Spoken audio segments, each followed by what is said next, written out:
Welcome back to T-Facts, where we dive into the latest buzz surrounding your favorite reality shows. Today, we have 4 intriguing stories from the world of The Bachelor that you won't want to miss. So, let's jump right in. First up, fans are voicing their opinions on Grant Ellis's journey this season as he narrows down his finalists. Many viewers are questioning whether there's a true connection between him and his final 4 contestants. With hometown dates on the horizon, are these connections strong enough to lead to an engagement?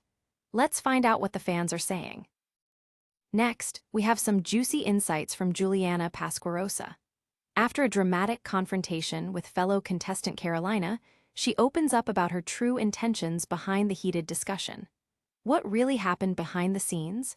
Juliana reveals all on the Bachelor Happy Hour podcast, and you won't want to miss her perspective.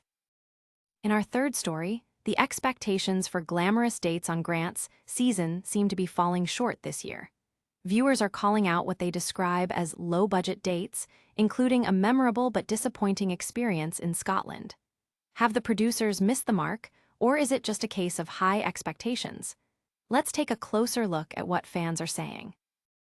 Finally, we have the latest on Allyshia Gupta, who claims that Jen Tran's ex, Devin Strader, made attempts to slide into her DMs shortly after her time on the show. With rumors swirling and drama unfolding, Allyshia shares her thoughts on the Bachelor Nation connection and her outlook on potential romantic interests moving forward. Stick around as we break down each story, share fan reactions, and analyze what it all means for the contestants involved.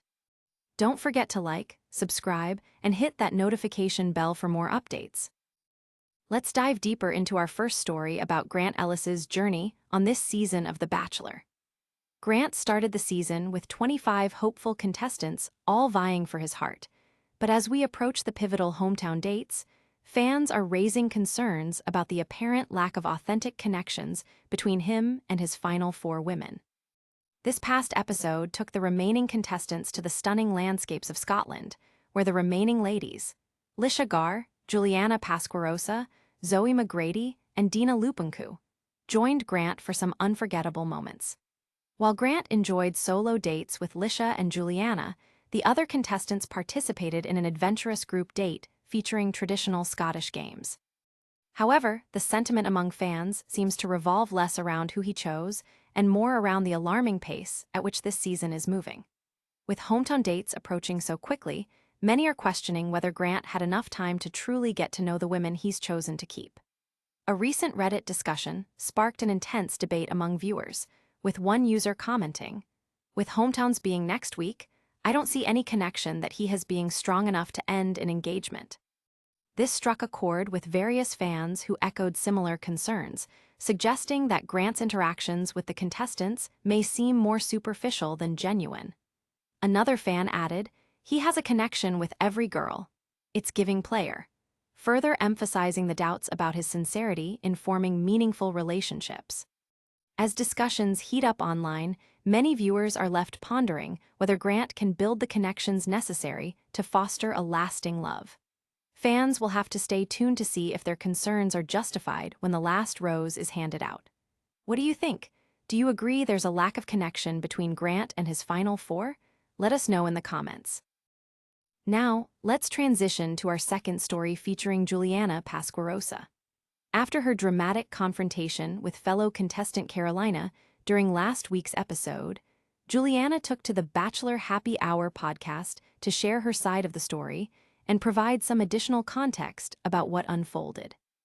In the episode set in Madrid, tensions rose as Juliana confronted Carolina about her negative behavior and intentions toward Grant.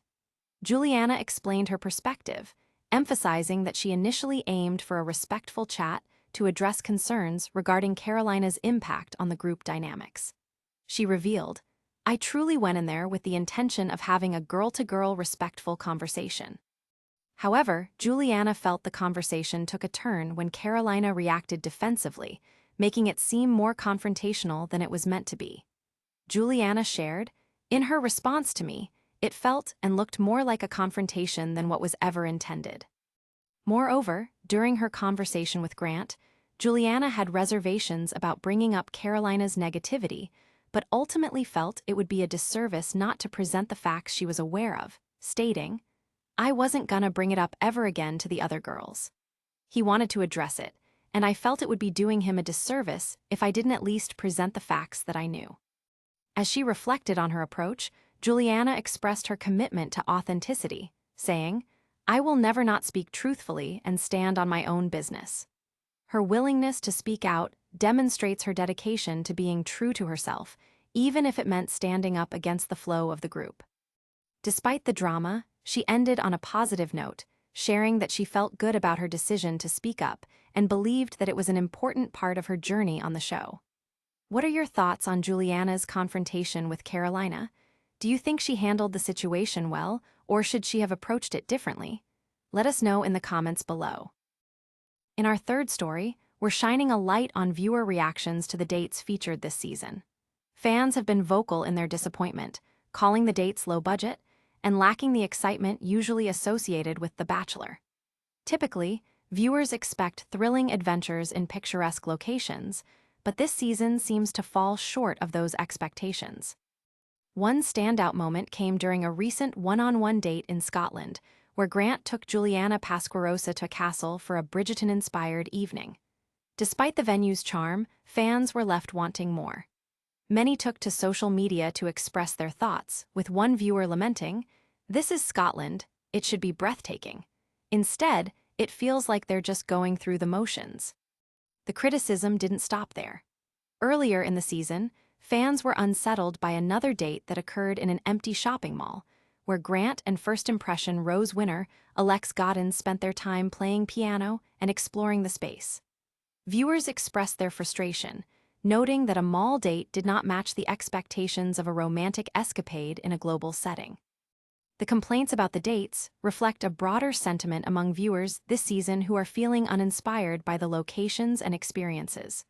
One Reddit user captured this feeling perfectly, saying, "I was almost expecting them to take the helicopter to the Highlands.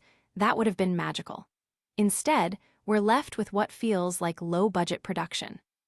With social media buzzing about the lack of exciting dates, many wonder if this is impacting viewer engagement. Are fans tuning out because of the perceived lack of creativity, or is it more about the lead himself? Whatever the case may be, it seems the pressure is on for the producers to step it up in the coming episodes. What do you think? Are the dates as lacking as fans say, or are they overreacting? We want to hear your opinions in the comments.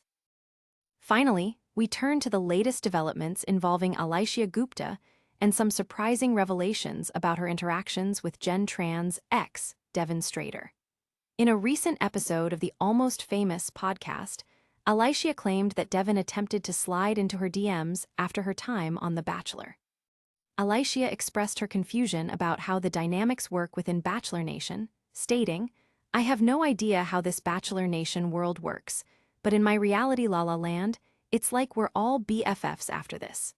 She mentioned that several alumni from the show reached out to her, but Devin's messages caught her off guard.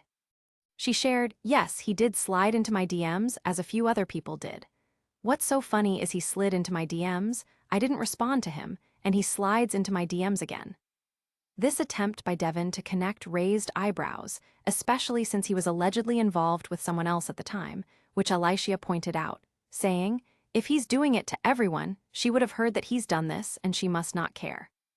Given Devin's prior engagement to Gen Tran, this situation certainly adds another layer of complexity. Allyshia emphasized her disinterest in him, declaring, "No, I would not be interested. That's the easiest answer, certainly."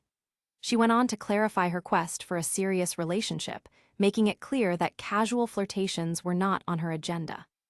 As the topic of Bachelor in Paradise looms, Allyshia remains uncertain about her participation, citing personal factors that would need to align for her to accept an invitation. With the drama surrounding Devin and her stance on dating in this world, Allyshia has set her boundaries straight. What do you think about Devin's behavior? Is he just being friendly, or is there something more to read into his messages? Let us know your thoughts in the comments.